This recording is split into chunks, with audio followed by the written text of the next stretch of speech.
November 2009, I was part of the team that made the first TEDx event in Brazil. It was at TEDx São Paulo. We had almost 1,000 people and many good reactions after it. So when we decided to do the next TEDx event, we decided to do a challenging one.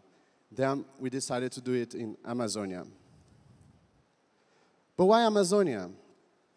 Because we wanted to bring a discussion to a global scope and not only talk about Brazil. So we invited speakers from 13 different countries and 500 people from 60 different cities to this place here.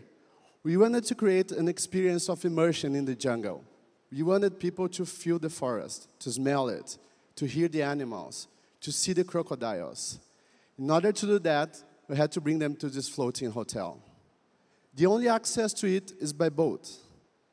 So this is the fleet that he used to bring people back and forth from Manaus, the closest city, and also to accommodate some of the people.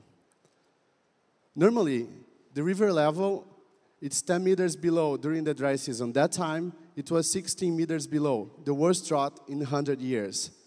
So we had to build this about a mile crosswalk to bring people, to bring food, to bring all the logistic equipments. And we also had to be prepared for one huge challenge, the tropical storms. Even though it was the dry season, the wet season was about to start. So now I want to tell you a story about one girl that gave a talk that's very symbolic to this event. Her name is Daisy. She is a biologist, and she was living in Amazonia doing research. She was telling us that day that one day when she was cleaning fish for lunch, all of a sudden this giant crocodile called Jacaré-Açu emerged from the river and got her. It got her really hard, even brought her to underwater.